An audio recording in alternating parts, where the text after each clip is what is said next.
Coming to you from our opulent and luxurious 4x8 refurbished room closet at the national headquarters in Indianapolis. With duct tape studio lights and a mic that you barely can hear, we hope to entertain and educate you. This is the Tango Alpha Lima podcast. They call me crazy cause I'm facing all my giants. They try to scare me into thinking I can fight it. They tell me I should never even think of trying. But that's just me, I'm gonna live out in defiance. Hello, and welcome back to the Tango Alpha Lima podcast. Jeffrey, looking good there. He's added a tree. He's added a tree to the background. This is that a money tree? It is a money tree. I have a money tree. It's got more value than my wallet right currently, so I'm hoping it rubs off on me. This is an idiotic question, but is it an actual tree or is it just plastic? No, it's real. I kept it alive. Wow. Yeah. There's a dead leaf over here. Oh yeah, like what? How dare alive. you suggest that I use a plastic tree? Like, dude, there's no judgment. I just didn't know if it was a real tree or if it was a fake tree. I didn't know what it was. Then it would be a counterfeit money tree. Do you work with me? That's funny. So, and joined also, of course, by Ashley Gorbolja Maldonado. Ashley, how are you doing? Doing well. What's going? Yeah. What? Have you haven't gained the coronavirus 20 like the rest of us? So. Oh no, definitely have. Have you? Oh, totally. Oh, completely. I've been teleworking for a year now from home, and as much as I sit stand, walk to my fridge, walk to my fridge, I have all of the above. That obviously. I am not in great shape. That all changes illusion. Now that we've got 100 miles for hope, and I'm at least 300 miles from hope right now, so I'm gonna have to. I'm in great shape. We call it a parallelogram. Yeah. Or it's probably the best shape that there is. Wait till you see my rhombus going down the street. It'll be something special. It will be. Yeah. So, and I did. Somebody was offering me kilts after I talked about how I was going to be going down the creek in my kayak, which, I want to get it out and do it this weekend, but I think it still might be a little cold in Indiana. I mean, the water's not that deep, so I suppose if I fell in, it would just be like I'd be sort of like a shivering dog that was left out in the cold. But I mean, I don't think I would drown. CV. Yeah, I know. Cold water kilt, not great advertising for you. Just saying.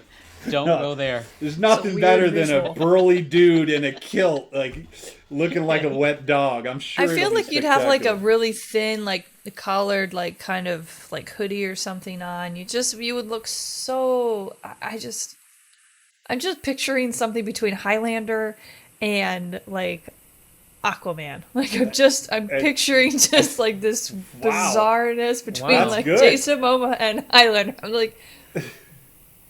Huh. Maybe I'll paint half my face blue while I do it too. I mean, because I've got the homeless chic down pat. Like that, I am ghetto fabulous when I'm canoeing. But the thing is, I actually do most of it in the middle of the night because I actually like being out in the dark more than I like being out in the day.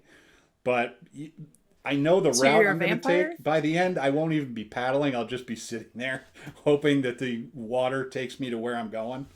Well, we're spending a lot of time talking about physical activity. Maybe I should jump right into it. Well, how about if we we could. Let's go for it. We could do that. Jeffrey, what do you got for us? You want to go for it? Yeah. All right. For it. Now, I presented this story idea because I feel like what we don't do enough is brag on the Legion when they're doing things that people don't expect. And I'm going to get to 100 miles in a second, but I'm going to start with this new thing called My Legion. If you're not a Legionnaire or a son or a civilian who works for the American Legion, you probably don't know about this, but the American Legion is modernizing. I don't know if you heard that word properly. We are modernizing the way that we communicate with national in the way that we communicate with each other as members of this fine organization. Therefore, we're going to engage and energize membership in new and fantastic ways that we don't even know about yet. So as of April 1st, if you have not logged into My Legion, you're going to have to re-register. But if you re-register, it's going to be a single sign-on. You'll be able to do everything. You'll be able to buy swag like some people are wearing at the store, because you'll be able to log right in and they'll know who you are. Mark has the old shirt, so he needs to log in and get some swag. I just found out today when I called Emblem Sales this morning to pay an overdue bill, and found out that they actually have a member number for me, and I don't know if it actually matches my actual member number or not. But yeah, apparently we're gonna synchronize everything from whether you're making a donation to your membership to doing purchases. I shout out to super producer Holly and Jeff Stouffer that are just single-handedly dragging us into the 20th century. I mean, if we make it to the 21st century, things are going to be lit. So it should be fire. Fun. And love it. Also because we don't want people just sitting at the computer marveling at My Legion gaining the next COVID-19 around their waist. We are also doing 100 Miles for Hope. We've talked about it before, but it's kicking off and we're ready to go. You have till September to get it done, and you don't even have to do the running and walking, or you don't have to calculate things in miles like the red shirt way down there. This cool Michigan style logo is in the maize and blue here is a big improvement a big improvement over that red Buckeye kind of looking thing. And you can do activities 30 minutes at a time, and one of the categories is 44 categories. One of them is other, and I have some binge watching to do on Netflix, so I'm pretty sure I'm going to make it through this. It's other. It's other. Super producer Holly's going, no. I would point out that I work for the National Judge Advocate's Office, and if you're looking for a ruling on whether binge watching Netflix counts for your 100 Miles of Hope, I'm gonna have to say no, counselor. I'm just going to put other. I do want to point out, though, that the blue shirts look pretty lit. I don't like the red because I look like the Kool-Aid man bursting through your wall. Like, I'm not big on the red. I look like a balloon or something. I don't know. Horrible. So I'm kind of eager for the more subdued blue and yellow. It is. Super producer Holly made those shirts. You better check yourself. And plus, Red Friday was for remembering those deployed. The blue looks legit. The blue looks really good. Yeah. Yeah. So we are... Kudos to super producer Holly. Yeah, we are design skills. And we're the only ones who can see, but she's wearing the hat. I know. She's got extra swagger on today. So I will say that my goal for this 100 Miles for Hope, by September, when this closes, the week before it closes, my goal, and this is probably an unreasonable goal, but my goal is to do 25 miles 4 times in that week. So I want to do 25 miles every other day for that last week to see if I can do 100 in that final week. Are you going to just not do we get an anything extra until prize then? If No, I'm going to, I mean, I got to train. Like, believe me, to get to 25 miles, you got to train. And I think I can do it. The problem is going to be my feet. But I'm telling you, Holly's super being producer Holly. She's being so animated because she thinks that you think that you're going to complete the whole. That's not what he's not saying. He's going to do the whole. Right. No, I'll do the 100 in 1 week. But you can only get 3 activity points per day. Is the thing. So you're gonna have to put in some days into this. But April 1st to the end of September, or no, September something. To do the Boston Marathon, I trained about 2.5 months. And could I walk 25 miles 2 days after the marathon? No, but I could walk. So, a lot of it's going to depend on how much weight I carry and everything else. But I'm telling you, I think I can do this. I think I can do an every other day approach. But we'll have to see. But my goal for these, I'm going to do 3 different ones. I'm definitely going to ruck 100. That's going to be the easiest. I'm going to try to kayak 100, and I want to take one of my kids on each of my forays out into it. And then my kids and I are going to do 100 playgrounds for Hope. We're going to go and play on 100 different playgrounds, not necessarily all, opposed, but Dude, you talk about us getting the coronavirus 19. My kids are going crazy. Like, first of all, they're on spring break right now, which is not going well for any of us. Like, I am eager for them to get back to school, but man, my kids got to get out of the house. But as normally happens, I think the temperature plummeted and we got rain and high winds and everything during their spring break. So they've been in this house now for like 2 weeks. I'm ready to send them away. So well, now I want to know what Ashley and my husband are gonna do for the 100 miles. Well, is Robert participating as well? he should be. I don't know. Like all things that I have to do as in Couples my that wife 100 role miles is to together. make sure that bills get paid, he gets signed up, and his membership gets renewed. Like, these are all of the things I have to do for him. I love him to death. But I'm always like, hey, poking the bear, right? Hey, did you do that? But I will double check. I'm all squared away. I'm ready to go. So, I saw you on the app. Yeah, I'm on the app. It's official. So I am on the app as well. So you guys need, I think it's just my name, Mark Seavey, all is one. But I don't know how to look up other people. I'm not that far advanced yet, but right, because you don't have to be a member to participate, right? You don't have to be a member.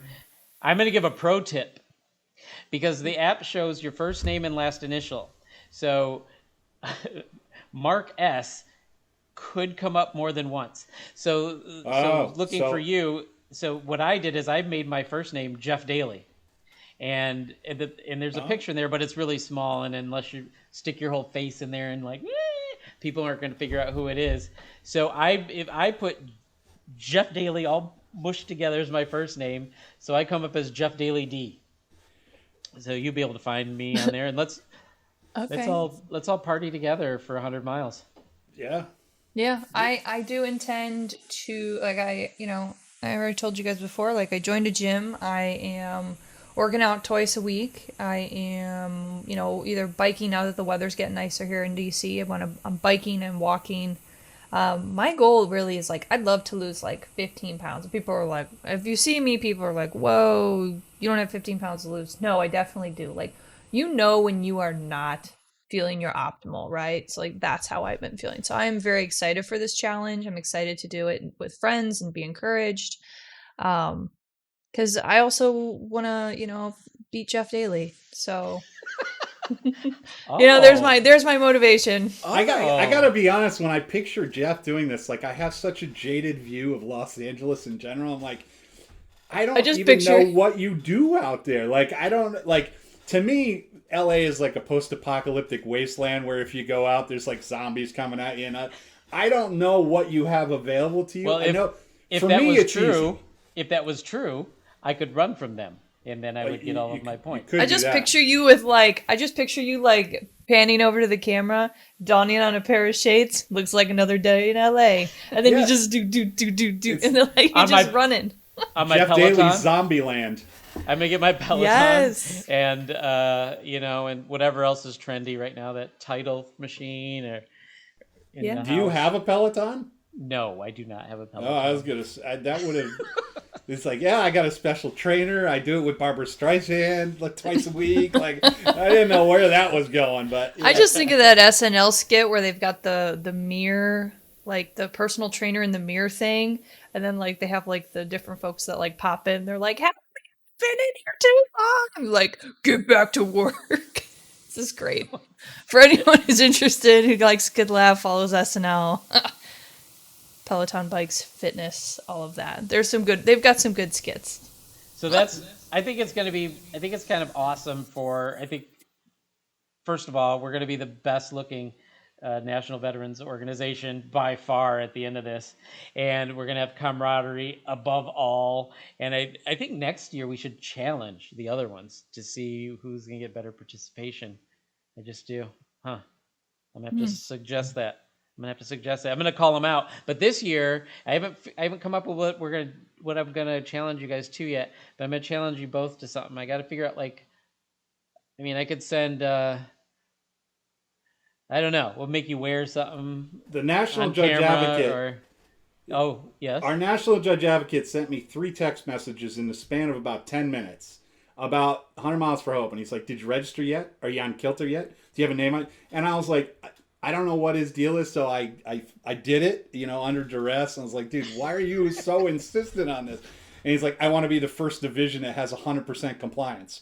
So yes, it's two the of you. National Judge Advocate and I both registered. The entire division is now in the 100 miles for like. I don't know what bragging rights that gets us. Like, does that come up in a director's meeting? Like, I just can't fathom. But he was very insistent, so I signed up. He is probably doing 100 birdies for Hope, which is where he goes to the golf course and every birdie. He will have 100 birdies by next Tuesday. But I'm sure he's using this as an excuse with his wife, like, oh, honey, I'd really, really like to mow the lawn, but I'm short by 86 birdies, and then he'll go out there and golf again. If I had to guess. I don't know that for sure, but that would be my supposition. All right. So there we go. The modern fit Legion. We're a lean fighting machine. Well, we don't fight anymore except for veterans' rights and things like that. But we will be lean and fit while we do it. Woo! All right. Well, so excited. I'm so out of shape right now. I think I need to take a 30-second ad break here to recover from that discussion and maybe catch my breath. But we will be back in 30 seconds. Delete. 100 Miles for Hope is back, and we're taking it to the next level. This year, you could choose over 40 different activities and track your progress on a handy mobile app. We have sweet swag to commemorate your journey, including tech shirts, baseball caps, hoodies, pins, patches, and challenge coins. All proceeds from these purchases support veterans and military families through the Veterans and Children Foundation. Head to legion.org/100 miles to get started. All right, we are back. Much better rested now that we've had that. And we are going to Ashley for story number 2. Oh, yeah. All right. So let me just pull up my quick notes because this is a super important topic. I want to make sure that I get the folks that introduced this legislation right. So for those that are aware or not aware, there is an organization called the Global War on Terrorism Memorial Foundation. And for a while, and I want to say maybe since about 2015, 2016 timeframe, a friend of mine, Mike Rodriguez, he goes by Rod, he's the president emeritus of this foundation. And the whole premise is it was founded upon creating a Global War on Terrorism memorial on the National Mall. For those of us who have served in OEF, all of the above, we've been in war for about 20 years now, and that's a whole era of veterans who have been serving. And from a historical standpoint, and CV, or you might be able to, was it the Vietnam Memorial? Was that the one? Which one was the one that took 70 years? That is the World War II Memorial. It was a World War II. Forever and a day. Now, the American Legion was instrumental in the Vietnam Memorial as well, but correct, right? It seems as time goes on and we get more memorials on, it becomes phenomenally more complicated. So just getting the World War II one, right? So this is obviously in past, it's taken a long time. So the Global War on Terrorism Memorial Foundation set out on a mission to secure, a location on the National Mall and get this built while folks are still around to enjoy it, right? So more or less recently, right? So a group of post 9/11 veterans in Congress are pushing President Joe Biden to back a measure to build the planned Global War on Terrorism Memorial on the National Mall. So for the country overall, a bipartisan panel of about 25 veterans in Congress penned a letter asking President Biden to support the memorial and its location. The full title is the Global War on Terrorism Memorial Location Act publicly, the final step needed to greenlight construction of the memorial. So essentially, supporting the creation of the Global War on Terrorism Memorial would be a continuation of our commitment to ensuring recognition to our nation's service members, veterans, and civilians for their service, said the letter, spearheaded by Representatives Jared Golden, Democrat from Maine, and Van Taylor, Republican from Texas. With your endorsement, we are confident this memorial will quickly gain the support needed to become law. So right now there is 3 proposed areas and where they're thinking about putting this on the National Mall, which is really cool. For those of you who aren't familiar, so like the first one is, I would say if you're looking at a map, true north, so it would be like it would be like northeast of the Vietnam Veterans Memorial. The second location is closer to the Franklin Delano Roosevelt Memorial, so that's more south, so like West Potomac Park. And then the third would be like northeast of, and like halfway through the reflecting pool going towards the World War II Memorial. That's the third location that they're proposing. I know I like the third location just because like I've walked the National Mall enough, and I know that that's like the best space where it's going to get the attention, the like kind of the walkthrough traffic, and we'll keep it at least separated. I felt like the Vietnam Veteran Memorial was too close, and plus like it's right there by the street. There's a lot of parking. And then the second one, like West Potomac Park, way too far away for me. Like that needs to be, I would think, like front and center is 20 years of war, right? The only thing about that one was that I think that's down where like the paddle boats and the it's waterfront. Like Hamilton Memorial, Jefferson Memorial. I don't even remember what's down there, but it's a little. It's like weird. it's past Martin Luther King's memorial, and it's closer to Franklin Delano Roosevelt's memorial, but like I mean, if you're walking that from like the Lincoln Memorial, that's past. That's a hump.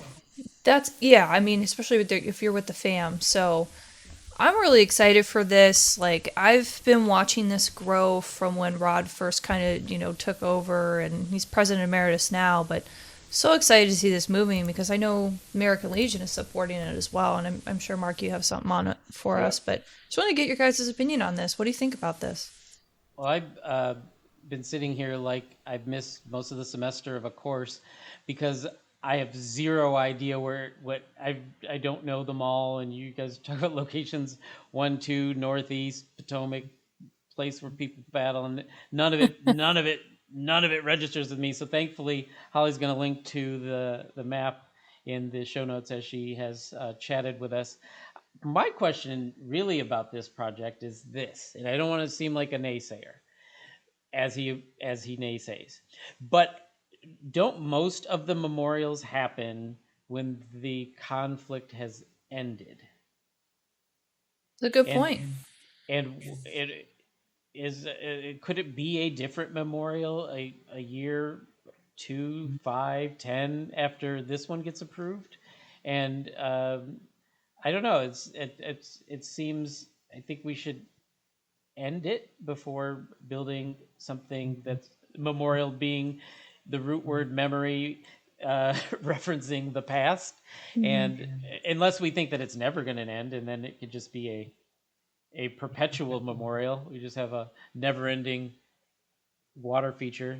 I think you bring up a fair point because, even in some of the literature on their website, it's really to memorialize, a war with no end in sight. And if we cannot continue to put pressure on folks in Congress and on the decision makers on this, then, really there is no end in sight. And it's providing a focal point for our nation's continued recognition for those who have given their lives to serve and protect us all.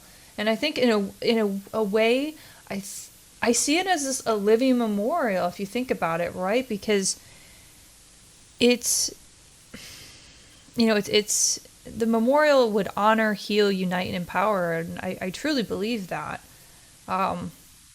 But just thinking about the World War II Memorial, like if it took us 70 years to finally be like, oh, let's do this thing, it's over. Like, I don't know, maybe this will help kick us on the butt to finally get this closed out, this chapter right now. Who knows, right? Maybe I'm being too optimistic.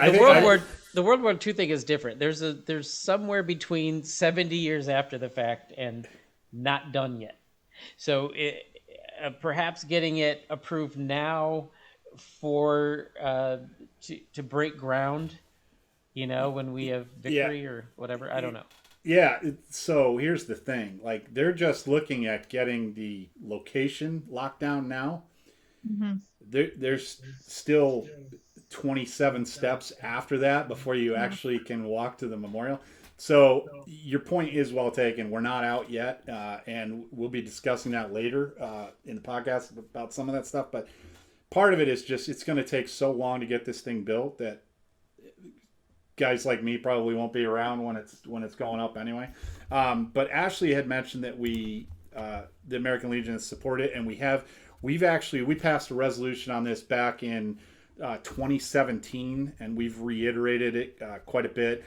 But we support the American Battle Monuments Commission to serve as the administrator and to come up with an area on the National Mall, etc. It's still going to be a fairly lengthy process. So, I mean, we better be out of this by then. By the time this thing gets built, I would hope. I mean, the casualty rate in the wars on terror has obviously gone down significantly. We're not seeing the same volume of obviously casualties, but at this point, both Afghanistan and Iraq want us out. I don't think we're going to stick around too much longer if we're not needed, but yeah, we will see. So going from there to our third topic, Chinese fighter pilot says Taiwan is all ours after being asked to leave the airspace. This is in Newsweek, and I'm going to segue off of this. This is kind of a scary proposition.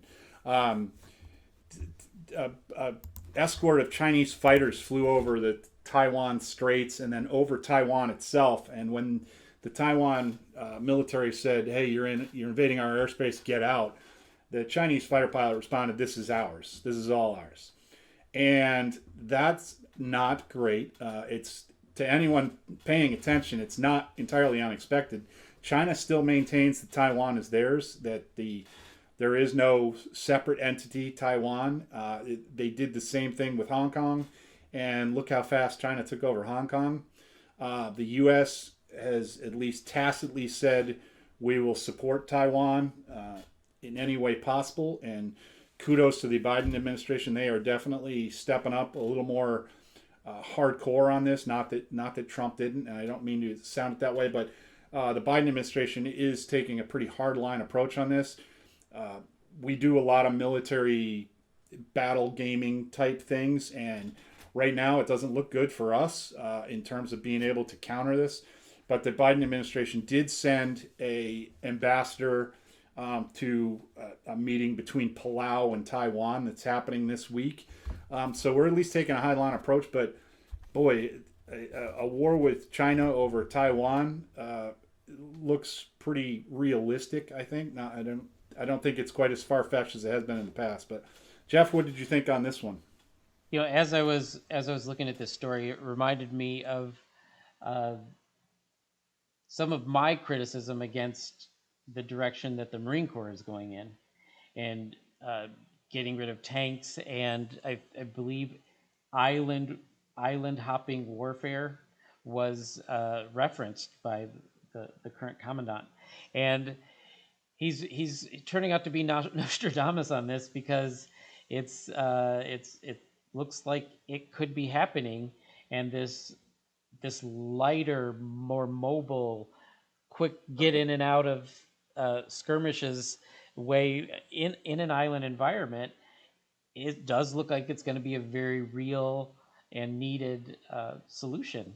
And so I guess I have to kind of step back on my criticism on changing the entire way that a branch of service fights and getting rid of tanks, which at the time was like, there are things that only tanks can do. There are tank things that you need in war. And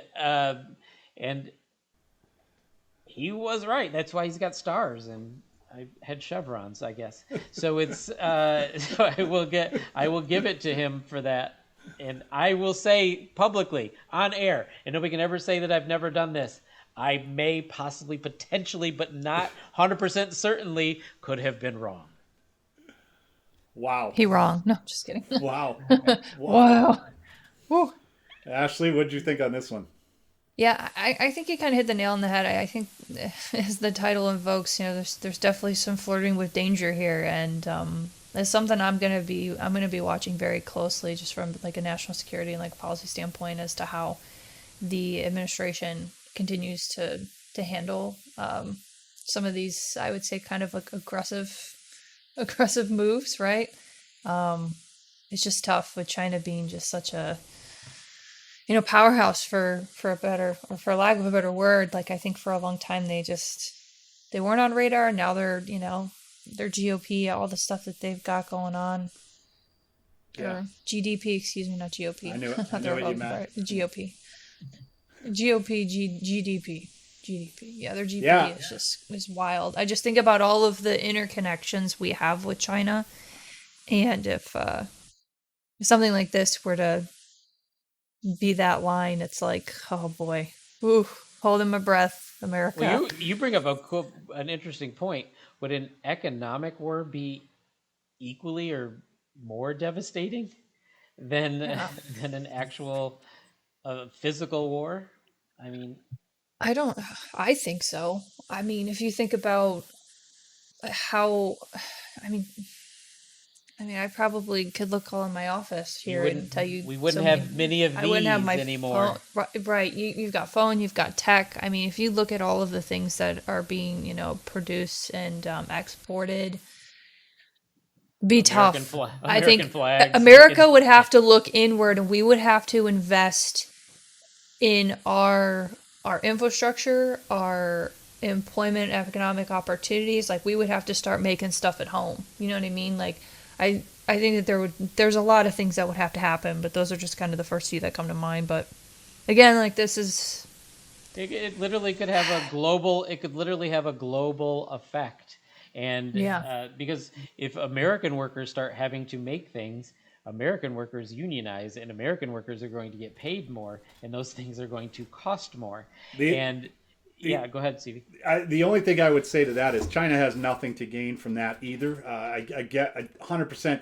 If I understood where you were going holding up the phone, it's the rare earth elements, the minerals, and the things that we need. That's probably the scariest proposition to me, but I do know that they, and I only know this because I own stock in the company, but there's a company in California that's actually mining some of these rare earth elements now. But that's the scary proposition. But I mean, I don't think China has anything to gain from the economic fight either. My biggest fear is just if they decide they're taking Taiwan, that it's theirs, like, they can move pretty quick. They're a lot closer to Taiwan than we are, and they've got assets in the area, and we're not even close to having enough. And the longer the fight drags on, the better off we are. But man, those first weeks, hold on to your pants, because it's going to be some rough sailing, as it were. So, we will see. But with that, we will take our second break, and I really hope it's not some sort of rare earth mining operation in China that has our ad spot today. I'm going to assume it is not, being that we're the American Legion. So, all right, we will be back in just a few seconds. The American Legion is Veterans Strengthen America. We're in your community, supporting veterans, service members, and their families, enriching the lives of young people, and promoting citizenship and patriotism. Our members are passionate about these core values. Help strengthen America by joining the American Legion today. For more information, go to legion.org/join. All right, and now we are back. And we are here for your favorite segment, the Rapid Fire, which has never been particularly rapid. So we're working on it. It's a work in progress, people. All right, first thing, Jeff, you're going to love this one. Online sting reveals clues to missing ammunition and explosives from a California Marine base. Marine Corps seems to be closing in on a group of Marines who allegedly stole and attempted to sell ammunitions and explosives from Camp Pendleton. At least 5 Marines with the 1st Reconnaissance Battalion stationed at Camp Pendleton, California, allegedly stole thousands of rounds of ammo and some explosives. When one of the Marines attempted to sell online, he was caught in a sting by federal agents. There's so much in that short snippet I gave you, but we've got one of the things was about one of the recon Marines who was kind of wrapped up in this investigation. And he's claiming total innocence, of course, but he was like a 28-year-old master sergeant. Did I read? Like, the dude's got it going on, and then he does something so colossally stupid. I'm flummoxed by this. Now, I get that the cost of ammunition has gone through the roof, and it's probably worth more than its weight in gold at this point if you could find 5.56 rounds. But, Jeff, what do you think about this one? I think what I'm first going to do is say that any organization, 10% of the people are dirtbags. The unfortunate thing is, in the Marine Corps, they may be dirtbags, but they're still highly skilled, productive, and full of potential to succeed in whatever mission they put their mind to. And so these guys, they were able to pull this off until a point, right? And then I think they went beyond their skill set in distribution and got busted. And at first I was also, because I just read the notes here at first, and it said after a sting operation. Now, if there's one thing I don't think the Marine Corps is probably very good at themselves, is a sting operation. We don't have lawyers. We don't have any of that stuff. We just use the Navy people for those kind of things. So, but then I read, and it was an unnamed federal law enforcement agency. So yeah, that's you don't come out right. You don't have to work too hard. So I don't think you come out against people who were recon people who are recon unless the case is really strong. I think there's going to be some people going down. That's my thought, and I just hope that the Marine Corps ethos that is out there that people associate with it hasn't been harmed too long, but the Lincoln assassination didn't harm us for very long, so we'll probably get through this as well. Or the Kennedy Association. Super Producer Holly's looking around like crazy. Yeah, those were all Marines. The only ones who could make the shot. Ashley, is this now going to be part of the safety briefing on a weekend? Remember, don't drink and drive. Don't marry the girl you met yesterday. Don't steal ammo and sell it on eBay. Like, are we going to have to sit through that now? Probably. Well, here's the thing, and a fun side story, and I'll try to keep it rapid. When I was in training, I had to be a battle buddy to a young woman who actually tried to send expelled round, the brass back home through the mail. Yeah. Not great, just not smart. So here I am being at random being told to just go with this person who's getting her face melted off by this first sergeant that we had, who was so high speed. She was just tearing into her. She's like, "Are you an idiot? Why?" And as soon as I read this, I was like, flashback. Oh no, terrible. That was my first ever experience with somebody trying to just send or do stuff. And right, that's not even the full ammo. That's just the expel round. That's the brass, the empty casing, right? And I remember being an NCO and I had to do the Army's Ammo 62, which I think is Technical Transportation of Hazardous Materials. I had to take all of these long certificates. These things take time to learn and to be a select group of folks that are in charge of this. Ammo is no joke. It is explosive. It is not something to be toyed or played with, okay? I mean, I've run enough ammo sheds to know, but idiots. Yeah, dumb. It's one thing if it's a bunch of E3s acting like idiots. Wow, when it's E7s doing it and they're recon Marines at that's just crazy town. All right, rapid fire 2. You said that was an E8 that you said. E8. Yeah, that was a master. Yeah. Trump Afghan pullout deal unachievable, says ex-Pentagon leader. And I don't really like including the Trump thing in here, but the story itself kind of wild. The May 1st deadline to remove all U.S. troops from Afghanistan is not a deadline that could have ever been achieved, said former Defense Secretary Chuck Hagel. I think it's time that we have to leave, and I think we will leave, but it has to be done responsibly. Here is my issue with this entire story. Haven't we been responsibly leaving for 10 years? Yeah. When I was in Afghanistan the last time was 10 years ago, and at the time I was there with a bunch of guys who were logistical guys who were supposed to be getting... How long does it take for us to get out of it? At what point can we just be you know what? Turn out the lights, everybody get on the damn plane. Jeff, what do you think on this one? I think it's probably more complicated than that. It's, I mean, you can didn't Mike Tyson say everybody has a plan till they get punched in the mouth? Yeah.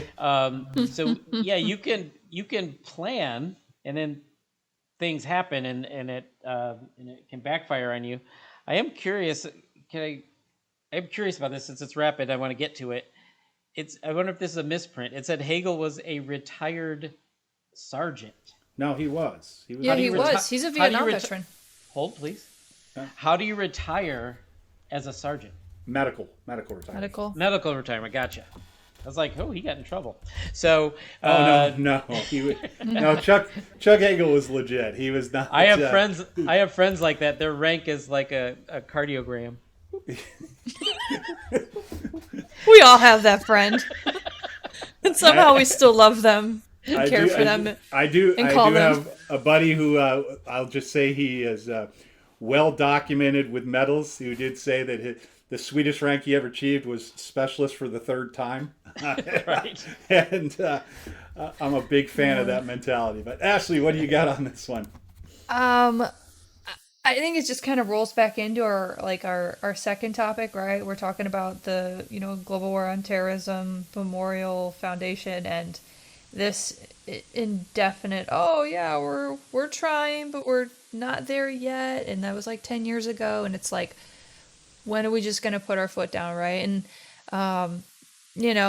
I'm pretty sure, I'm trying to think what the timeline was for Chuck Hagel. Remind me again, he was... Oh, well, when was he the Defense Secretary? I'm trying to remember what years. I've got it pulled up here. He was Defense Secretary from 2013 to 2015. So he was part of the drawdown. That's why I get a little dicey. I mean, like, dude, you were kind of in charge of this, so.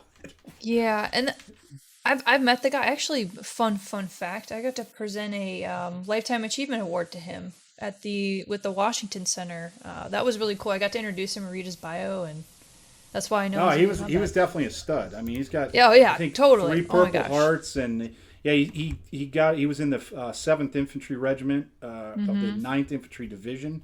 He's got 2 Purple Hearts, and he's got the Combat Infantry badge, which is the only one that really matters to me for the most part. But he's a stud.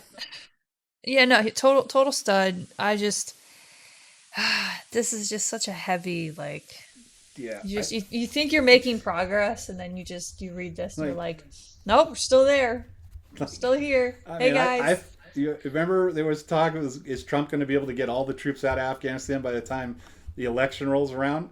Well, apparently not even that plus a year. I don't know. It's crazy. Well, then it's a weird political move, because then if you're trying to do this quick rapid drawdown right at the end of the administration, and then it's like, okay, well then you're either setting up the next administration to either be the good guy or the bad guy, depending on how this turns out, right? And I think as we look at the different administrations as we've gone through since this has been going on, there's just, like you said, it's like this. Yeah, that's why I didn't really like the Trump inclusion on this, because it's just Trump, this crazy line. If you draw him down too fast, you would have taken heat. If you don't draw him down fast enough, you take heat. All right, It's at the end we just need to get out. All right, timeline. I guess this is equal time for the other side here. We got 2 stories, one from the Military Times, one from Defense News. First, VA reform plans at risk as the White House slow to fill leadership positions. And the second one, top-level nominees still missing at DoD 3 months after first announcements. And I won't go through these, but basically all the high-level spots at the VA, we have no nominees yet. And we're talking top health official, top benefits official, all the undersecretaries, the memorial affairs chief, etc. And then on the DoD side, there are 61 Senate-confirmed roles. So far, we have 3 nominations. Not a great look. How big a hindrance is this? And I'll start with you, Ashley. From someone who works as a government employee and has been through a Trump administration and now working in a Biden administration, there's differences. There's stark contrast. I will say that, and that's from personal experience. But what I will say is that operationally, it's business as usual. Business does not stop, right? So you could have somebody who is a political appointee, who's up at the top, who's kind of, enforcing the direction. But at the end of the day, your mid-level, GS, 13, 14 employees below, those are the workhorses. Those are the people, and then all the way down are continuing to make things happen. Business doesn't stop. So I'm not personally necessarily, torn about this because I want goodness to fit, and I want folks that aren't just being selected based on like a partisan view, but somebody who's going to like really help unify and better the organizations that they're in. So I personally would rather have goodness to fit the right folks in there, but people are still working and doing the things they need to do. So it doesn't concern me as much as I think maybe others would. Jeff? Sorry, actually, I'm going to have to disagree a little bit here. I think that the day-to-day work is being done because it has to be done. But you need those upper-level people who are advocating for better resources to get it done, for better policies, for that make the work get done. And the fact, and I don't share the optimism that the delay is going to stop it from becoming political appointees. There's still going to be political appointees, and they're still going to have partisan agendas and how they want the organization to be run.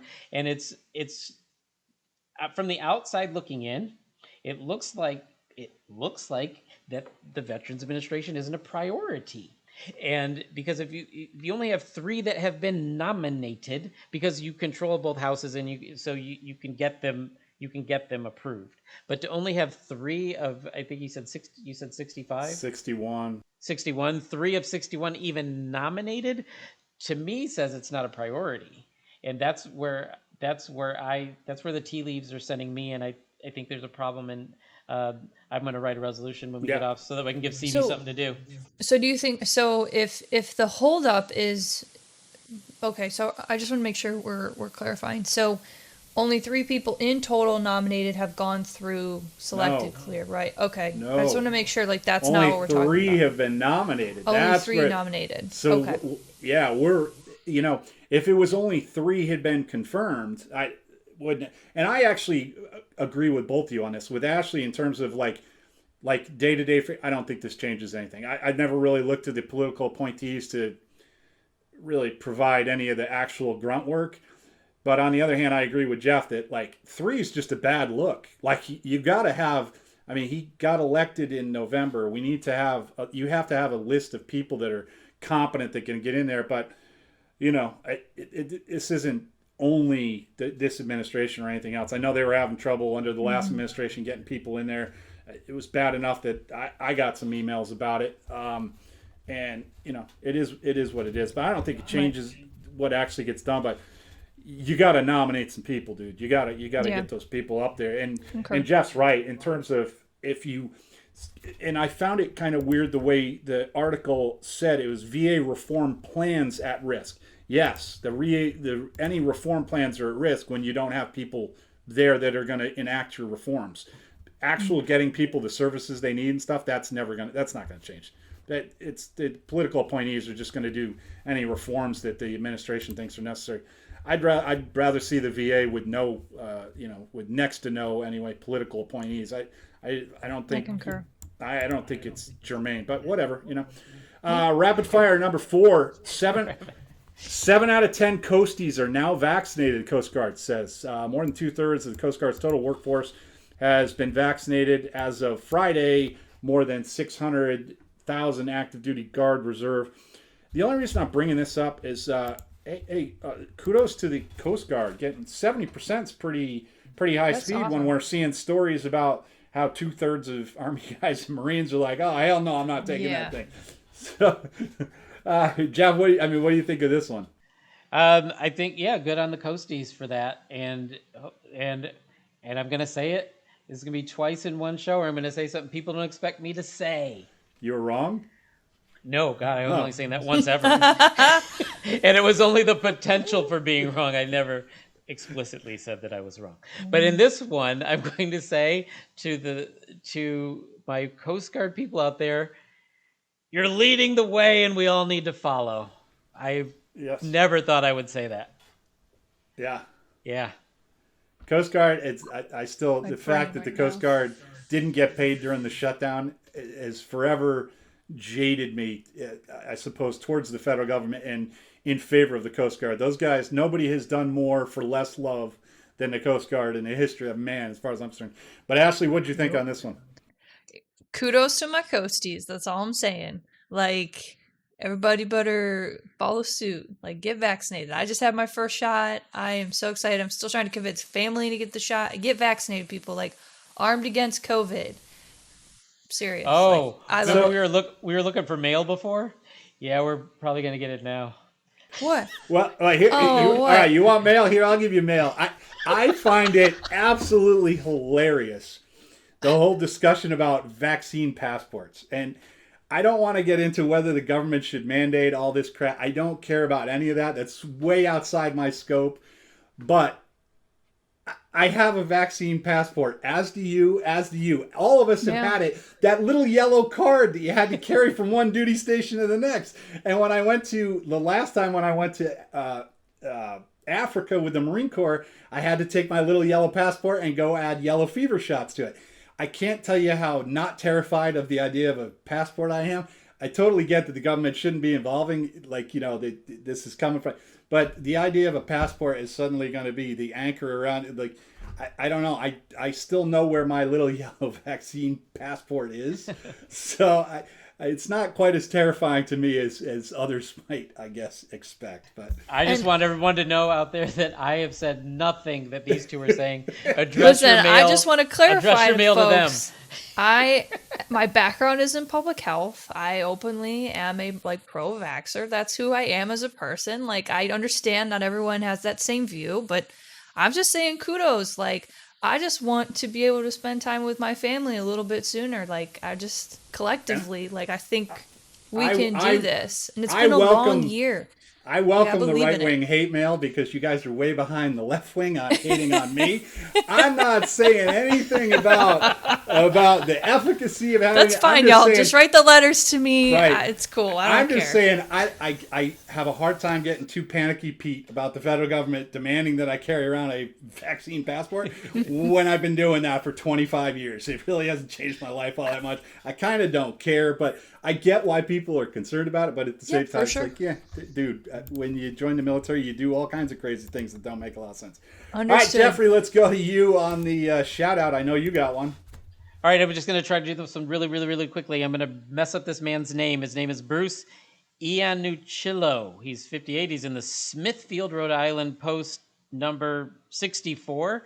And he took issue with a news report that talked about the impending slow death of VFW and American Legion. And he got them to write a story quoting him as saying, hey, we're still here. We're not dead.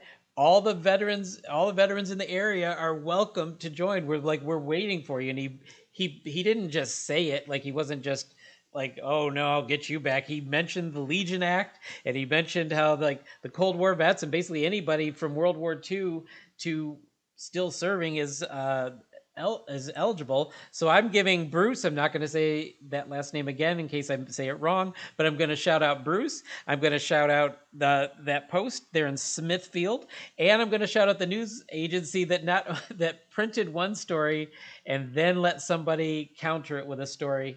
And I think kudos to all, and I hope that post in Smithfield grows exponentially, and we see them at National Convention walking in there like in an action movie with Bruce in the front and 100 guys behind him.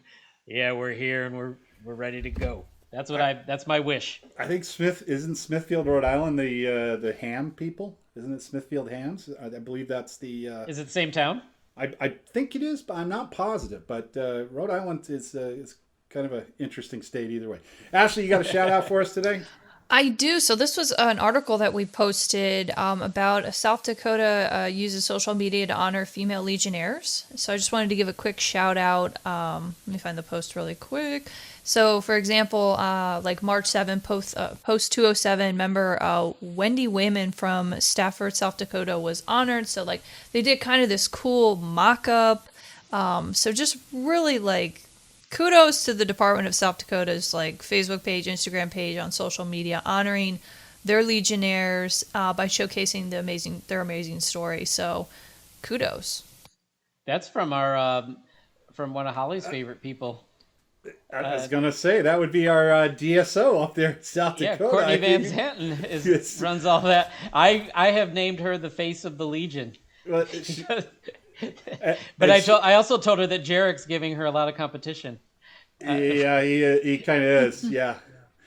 My shout out real quick, and this will re-endear me to the right that's busily writing their letters, but I want to do a shout out, rest in peace to George Gordon Battle Liddy, who passed away this morning, more famously known as G. Gordon Liddy.